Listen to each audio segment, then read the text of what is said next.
So hello everyone and I welcome you all to Saurabh Pandey UPSC YouTube channel के अंदर। So let's start 5M series के आज के जो टॉपिक्स हैं उनको डिस्कस करते हैं। पहला जो टॉपिक है this is related with zero hour. तो इसको आप लोग खुद आंसर करने का कोशिश करना। जीरो आवर कब कमेंस होता है, मतलब कब इसकी शुरुआत होती है डायरेक्टली क्वेश्चन आवर के बाद, और कब तक एक्सटेंड करता है जब दिन का जो एजेंडा है उसका स्टार्टिंग आपकी होती है, signifying the interval between the two. Zero hour जो है अगर बात किया जाए इंडियन पार्लियामेंट्री इनोवेशन है और ये मेंशन्ड है कॉन्स्टिट्यूशन के अंदर। ये चीज़ है, तो यहाँ पे ये तो ज़रूर से ध्यान में रखना है कि पहली चीज़ जैसे बहुत ही आसान है कि जीरो आवर की अगर बात किया जाए तो ये डायरेक्टली क्वेश्चन आवर के बाद स्टार्ट होता है। फिर जब बिजनेस जो स्टार्ट होता है दिन का लोकसभा के अंदर, तो तब तक चलता है, जनरली एक आवर का रहता है। तो पहला तो स्टेटमेंट सही। दूसरा इसमें लिखा है कि ये संविधान के अंदर मेंशन्ड है, तो कॉन्स्टिट्यूशन के अंदर नहीं मेंशन्ड। ये basically the phrase is not mentioned, rule of procedure के अंदर मेंशन्ड आपका नहीं है। जीरो आवर ऑल्दो ये इंडियन पार्लियामेंट्री इनोवेशन है और ऐसा स्पेसिफिकली संविधान के अंदर मेंशन नहीं है। तो इंडियन पार्लियामेंट्स के अंदर इसको स्टार्टिंग में ओरिजिनेट आपका किया हुआ था इसमें। और इसमें मेनली कई सारे जो नेशनल कंसर्न है या कॉन्स्टिट्यूंसी से रिलेटेड इश्यूज़ हैं उसको स्टार्ट किया जाता था। जनरली देखा जाए तो स्टार्ट अराउंड 12 बजे के आसपास होता है। तो इससे क्या है कि this led to the hour being popularly refer to as zero hour, और इसमें कई ऐसे इश्यूज़ हैं उसको रेस किया जाता है। तो यहाँ पे देखो पहला स्टेटमेंट तो सही है, दूसरा गलत है, ऐसा संविधान में कुछ ऐसा मेंशन नहीं, तो डी इसका आंसर होगा। दूसरा देखते हैं इसमें आपसे पूछा करेक्ट क्या है। तो लिडार शब्द, लिडार टेक्नोलॉजी, लिडार का मतलब हो गया that is light detection, light detection and ranging, light detection and ranging है। ये क्या है, ये एक रिमोट सेंसिंग टेक्नोलॉजी है। मतलब यहाँ पे जो लेज़र लाइट है उसका इस्तेमाल करके दूर से किसी भी जगह को ऑब्ज़र्व किया जा सकता है। Between it is use to create, जैसे मान लो किसी भी जगह का 3D मैप आप क्रिएट कर सकते हो, 3D मैप किसी टेरेन का क्रिएट कर सकते हो इसमें। और भी किसी जैसे लाइक फॉर एग्जांपल काफ़ी एक्यूरेसी के साथ up to 10 centimetre, vertical accuracy of up to 10 centimetre आप 3D मैप्स किसी भी ग्राउंड एरिया का क्रिएट कर सकते हो। इसमें कई मतलब जो एनवायरनमेंट है, मैन मेड या नेचुरल एनवायरनमेंट, उसको आप देख सकते हो। और उसको ओशन की डेप्थ, अगर जैसे मान लो ओशन सरफेस है उसकी डेप्थ को आपको देखना, तो उसको भी लिडार टेक्नोलॉजी के माध्यम से देखा जा सकता है। उसके बाद ये भी है कि जो फाइटोप्लैंक्टन, छोटे छोटे जो पौधे टाइप होते हैं, एल्गीज टाइप आपके प्रेजेंट है समुद्र में, उसको देखा जा सकता है। और इवन जो जूलॉजिकल आस्पेक्ट है उसकी स्टडी किया जा सकता है। तो ये सब आपके लिडार टेक। तो यहाँ पे ये 100 सेंटीमीटर का नहीं है, 10 सेंटीमीटर का है ये वर्टिकल। तो ये तो गलत हो गया। ये मेनली ओशियन सरफेस को डेप्थ को के लिए भी हेल्पफुल है। उसके बाद ये it can help locate object in case of maritime accident. अगर मान लो कहीं पे ऐसा समुद्री एक्सीडेंट हो जाता है तो उसको जगह को लोकेट करने के लिए भी आपका हेल्पफुल है। और ये भी याद रखना कि सिमिलर टू रडार, जो कि radio detection and ranging technology, but इसमें लाइट वेव्स का इस्तेमाल होता है। जैसे ये जो लिडार है इसमें लाइट वेव्स का इस्तेमाल होता है, और जो रडार है उसमें रेडियो वेव्स का इस्तेमाल होता है। ठीक है, तो ये बेसिक अंतर है, ये बेसिक अंतर आपको ध्यान में रखना। रेडियो वेव्स का जो है वो यूज़ होता है। ये बहुत इंपॉर्टेंट। तो यहाँ पे बाकी दोनों स्टेटमेंट आपके सही हैं। फ्रैक्चर, फॉल्ट, बहुत सारी, या मान लो कि कोई सेक्शन रेल ट्रैक्स में मिसिंग है तो उसको भी डिटेक्ट करने के लिए हेल्पफुल होता है। तो 2-3 इसमें स्टेटमेंट सही है।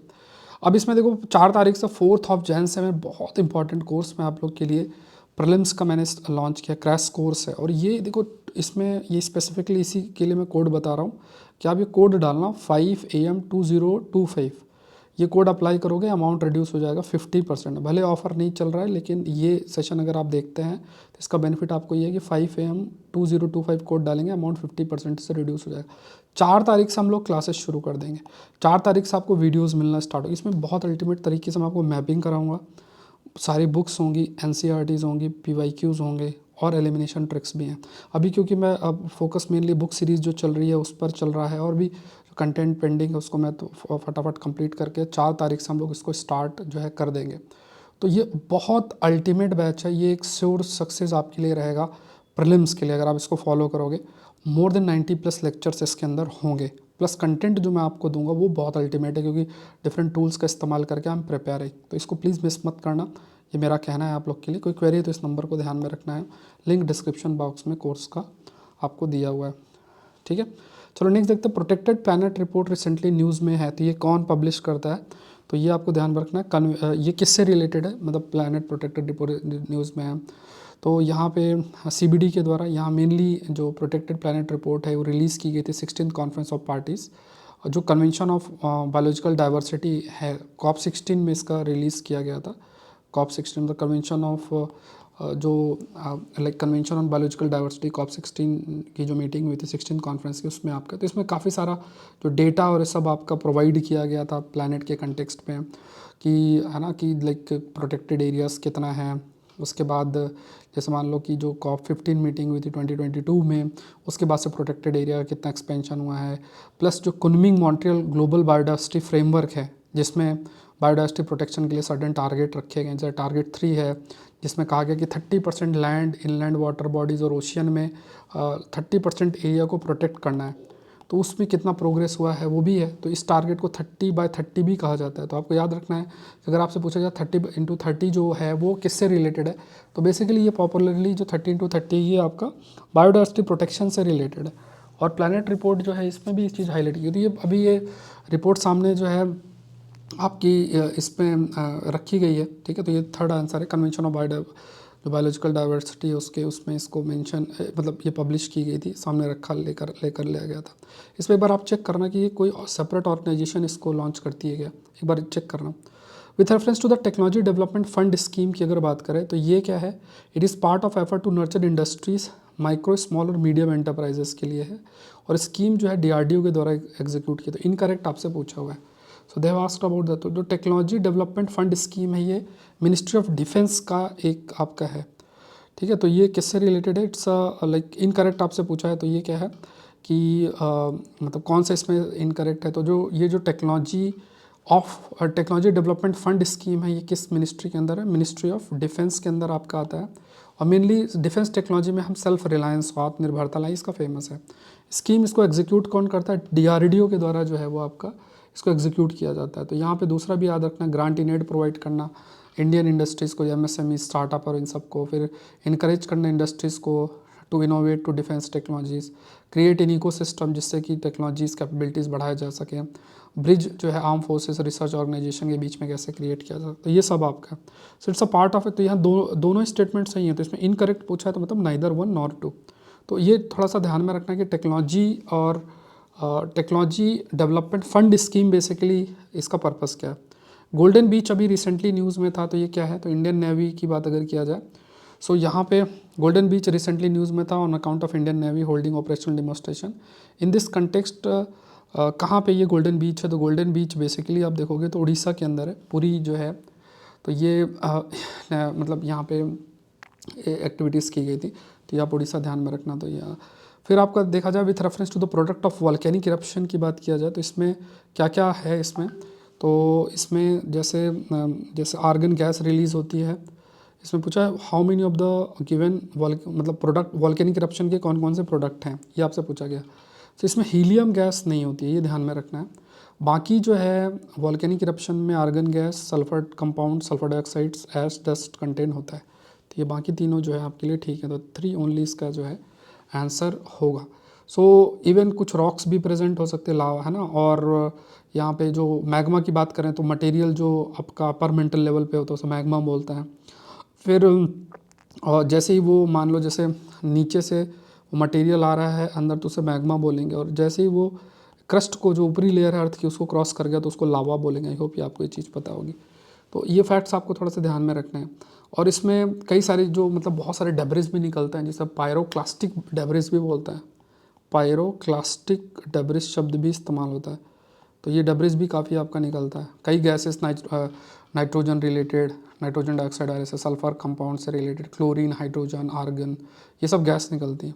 तो ये 3 ओनली इसका आंसर होगा। नेक्स्ट देखते हैं नेक्स्ट देख लेते हैं।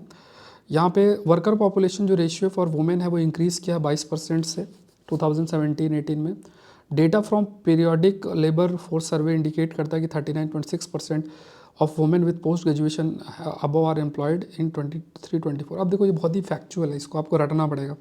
सो यहाँ पे दोनों स्टेटमेंट्स करेक्ट और स्टेटमेंट 2 करेक्ट एक्सप्लेनेशन है स्टेटमेंट 1 का। तो वर्कर पॉपुलेशन रेशियो वुमेन का इंक्रीज़ किया है, 22% से 2017 टू 40.3% आपका इंक्रीज़ किया है, ठीक है। वो इतना इंक्रीज़ किया 40.3%। यहाँ पे अगर देखा जाए तो दैट इज़ है ना, तो लगभग 40.3% का इंक्रीज़ है इन 23-24। और labour force participation rate women की बात करें वो भी आपका 23 से लेके परसेंट 2017 से तो 41.7% आपका इंक्रीज़ किया है। तो ये मनसुख मांडविया यूनियन मिनिस्टर जो लेबर है उन्होंने राज्यसभा के अंदर ही बताया। और इसमें जो पीरियोडिक जो लेबर फोर्स सर्वे है उसके अकॉर्डिंग देखा जाए तो 39.6% जो वुमेन है, जो लाइन लिखी हुई है ना, ये भी सही स्टेटमेंट है। 39.6% जो वुमेन है पोस्ट ग्रेजुएशन से वो एम्प्लॉय की गई 2013-14 में, 34.5 उससे कंपेयर अगर किया जाए, ठीक है। तो ये फैक्ट्स दोनों ही आपके सही हैं। नेक्स्ट देखते हैं द टर्म प्रवाह आपका न्यूज़ में था, ये किससे रिलेटेड है? तो किससे है? तो ये technology use to stimulate external and internal flow on a launch vehicle. तो यहाँ पे आप कह सकते हैं कि एक कंप्यूटेशनल फ्लूइड डायनेमिक्स एक सॉफ्टवेयर बनाया गया। और इसमें क्या है कि जैसे इसका जो अगर आप फुल फॉर्म देखोगे ना, प्रवाह की बात अगर की जाए तो इसमें है पैरेलल, या आप लिख लो parallel RANS parallel solver for aerospace vehicle, arrow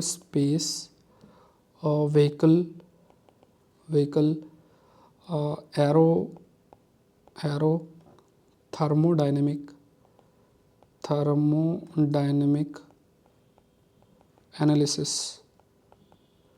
ठीक है। तो प्रवाह है ये डेवलप किया गया है, जिसमें कोई भी लॉन्च व्हीकल है तो जो भी अंदर उसके चीज़ें फ्लो करती हैं उसको डायनेमिक को करना, फिर देखना, टेस्टिंग करना उसके माध्यम से।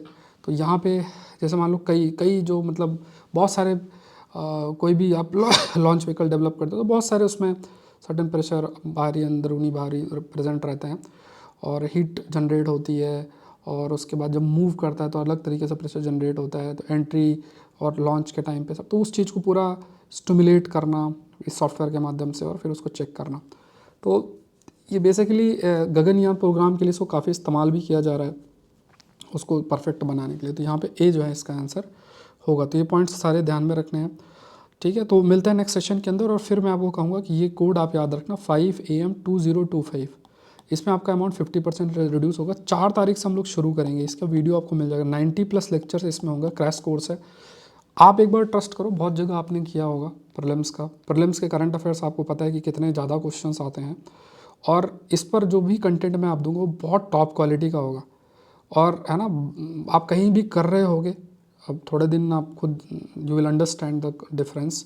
तो जो भी कंटेंट होगा वो हाई क्वालिटी होगा और काफ़ी सारा जो कंटेंट होगा वो आपको यूपीएससी के पेपर में दिखेगा, ये मैं आपको गारंटी दे रहा हूँ। तो इसमें करंट अफेयर्स भी है, स्टैटिक भी है, किस किताब से क्या क्या चीज़ें चाहिए वो सब कुछ इसके अंदर कवर्ड होगा, PYQs होगा।